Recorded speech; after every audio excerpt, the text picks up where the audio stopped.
Dr. Bonnie Khalwale, you won't come on my show like you una tweet, eh? Sawa? You say, a determined leader, Martha Karua, please come out of political sabbatical to fight for a better Kenya. People miss you, Mheshimiwa. People miss you.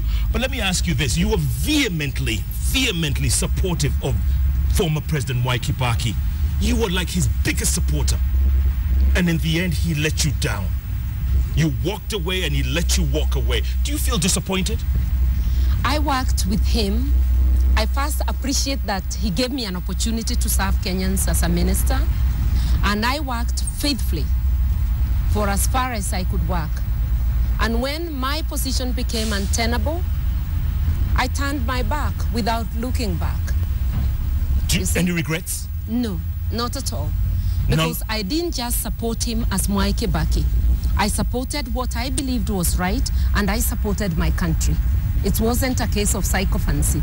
So when we differed on policy, I turned my back, and that was it. Yeah. And I served Kenyans from the opposition benches. And I enjoyed myself thoroughly, and I did my best. Do you regret supporting the government when it came to talk of the ICC and all that discussion? Do you regret the stand you took? No.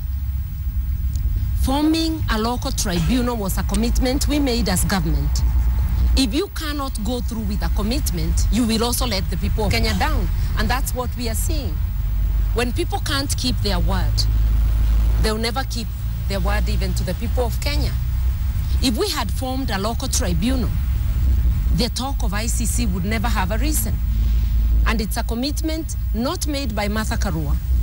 It was made by former President Mwai Kibaki, former Prime Minister Raila Odinga, in writing. We endorsed it as cabinet, we endorsed it as parliament, and we prepared the law for the local tribunal as the 8 negotiators, who included the Deputy President William Ruto. I was coordinating the negotiators. Every law that related to post-election, we would sit together, go through it before I table it in Parliament. I have no regrets. I believe those who failed to support and enact the law, the local tribunal, are the ones who would regret, because it resulted in ICC. Yeah. I'm a believer in the rule of law. Yeah. Speaking of ICC, there are those out there who say you could be one of the witnesses at the ICC. I'll not make any comment because I cannot be forced to be on the defensive in a matter that does not relate to me. Whether Jeff Koinange or Martha Karua is a witness, it will come to light. If they called you, would you go? But I am not going to be forced to be on the defensive. I'm not on trial. Those who are on trial are the president and his deputy. Yeah. And speaking of the president and his deputy, there are many out there who thought that they would never make it to where they are. They thought they would end up in The Hague. Yeah, they are at The Hague. They got the presidency, but they also got The Hague. But it looks like the case is crumbling, Mheshimiwa. I don't want to comment about that. I'm not the prosecutor. I am not the judge. It's not my business. I'm a spectator. I would want it to be that way. If you were to do it all over again, those talks mediated by Kofi Annan, all that whole process, would you change anything? I think the process went on very well. And we enacted the things that we agreed.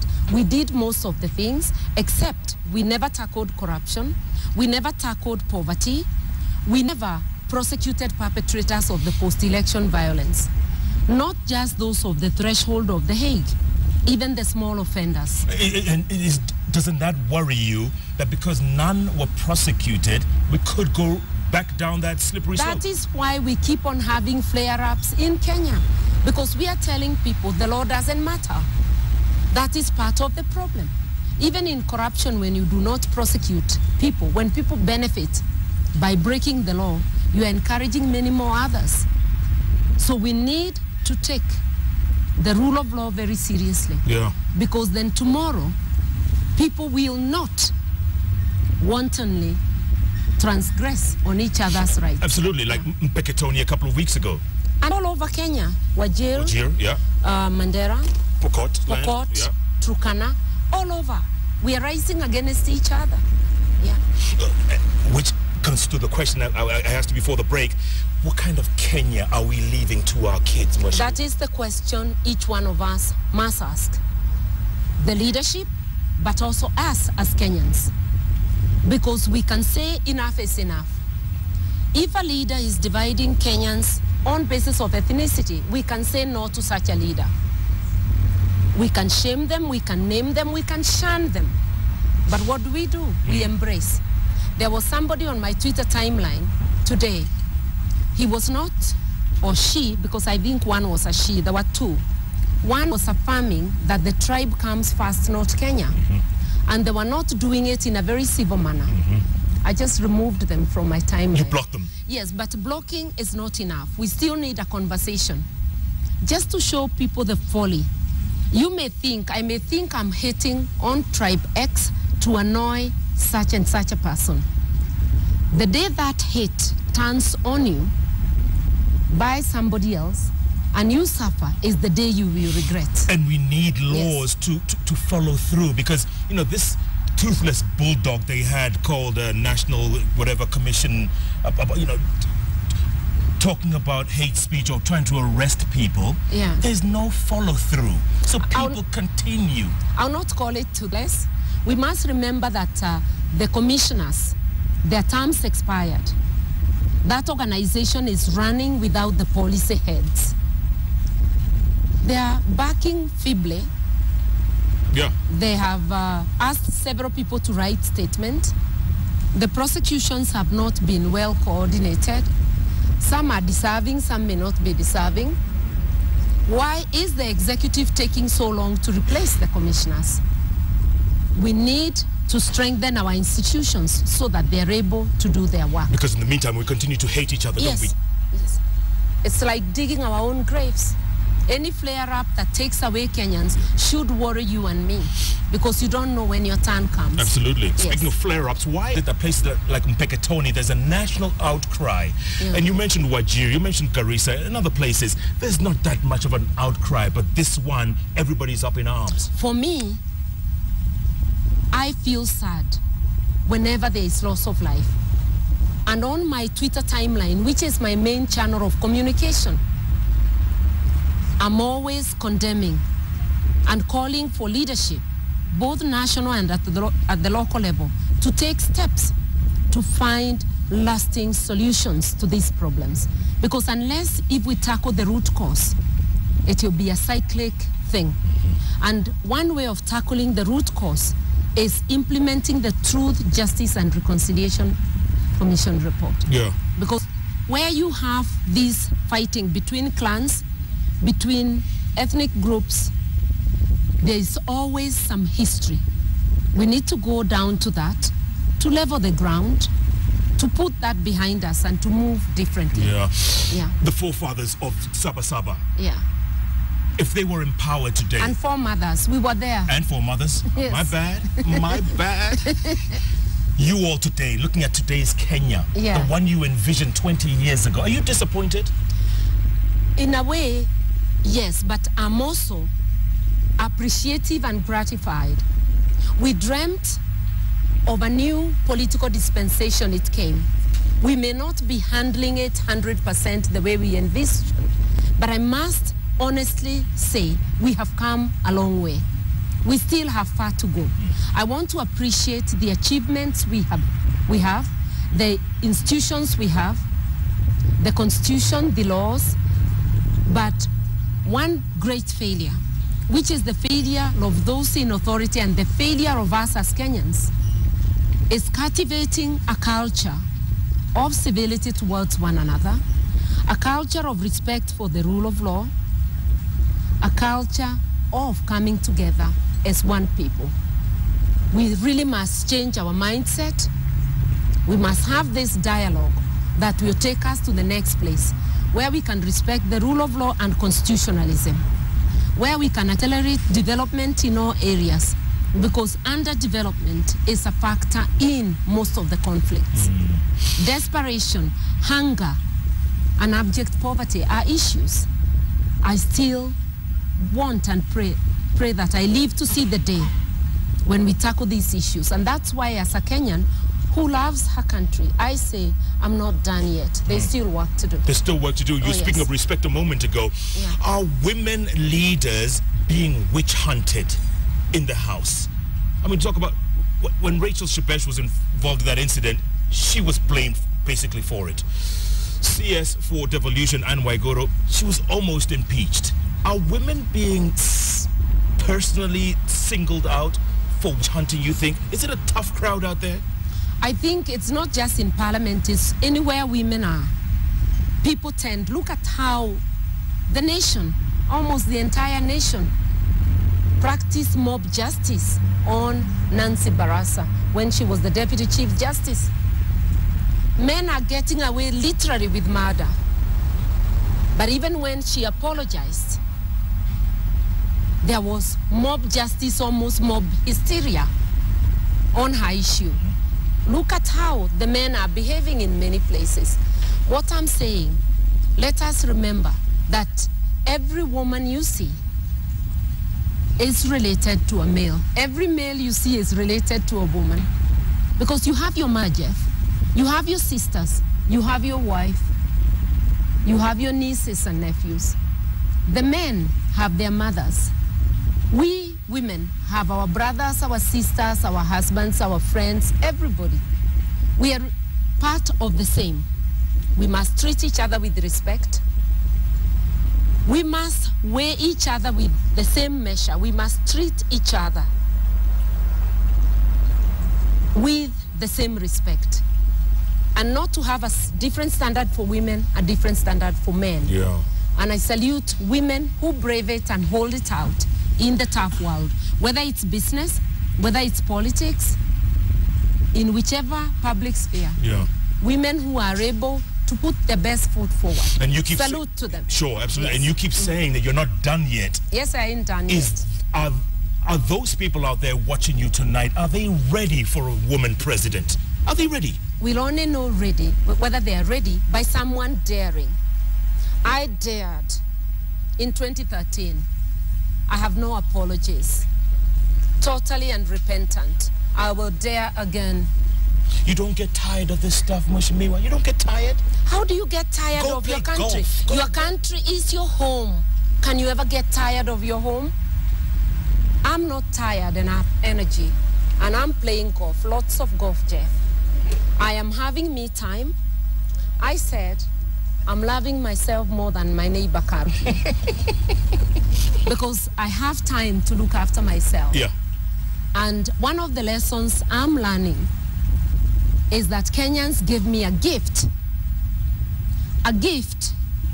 of allowing me time to rest, of allowing me to be in life. I've been hurrying around in different directions for the last 20 plus years. Kenyans, in March 2013, I may not have seen it that way, but they gave me a gift to look after myself and to rest. I'm recharging. And when I'm fully charged, I'll be back. Watch out, Kenya. Oh, my. Okay. Let me ask you, if the president called you one of these days, if he called you, he said, listen, Mheshimiwa, Iron Lady, come work for us. Come work for us. Not work. Kenyans gave me a gift to rest. And I will appreciate that rest fully up to the next whistle. So that is not something negotiable. Yeah. We've got about 3.5 years to the next election, and already we're in campaign mode. Doesn't this take away from all this talk of moving forward, moving ahead, taking off? Kenya's about to take off. We're always talking about... We have never rested since 92. Immediately, we had the 92 elections. And just in case there are Kenyans who don't know, I was first elected to Parliament in 92 as opposition.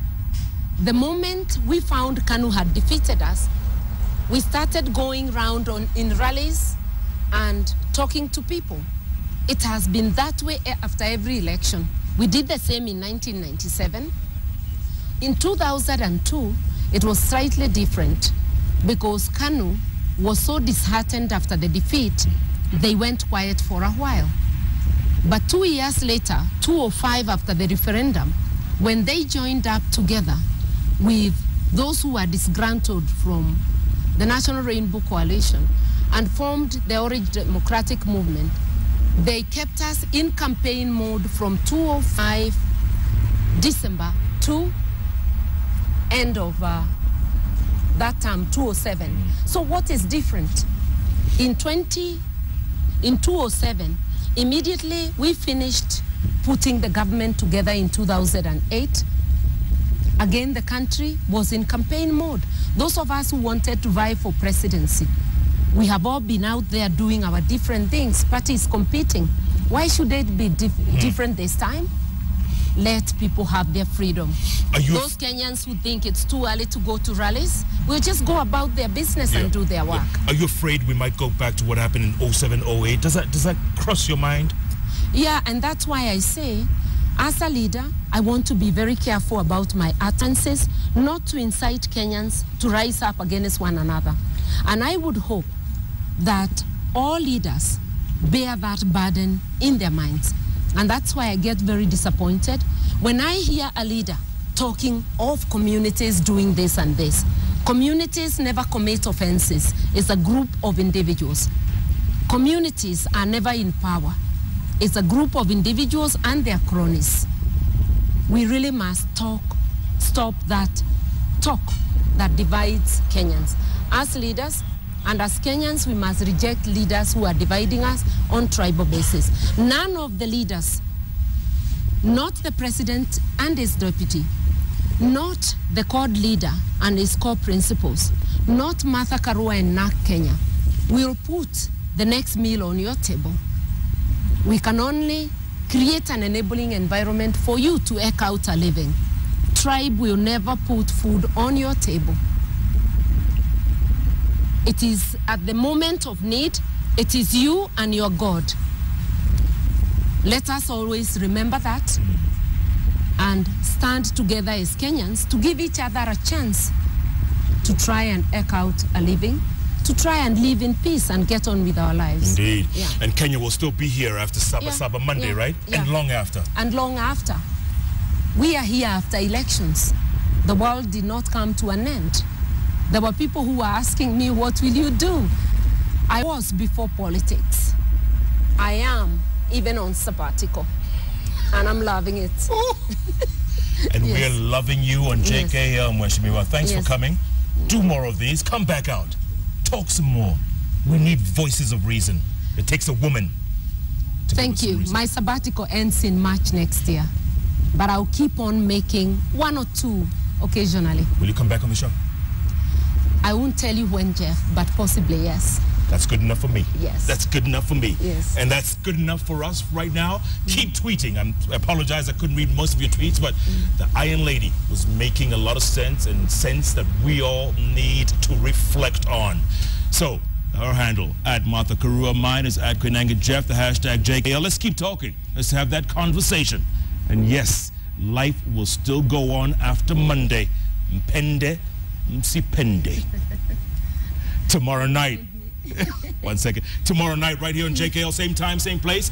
It's one of those where are they now moments. Remember rally star ace Patrick Njiru? He's coming on. He still has that baby face and he's approaching 60. What's the secret?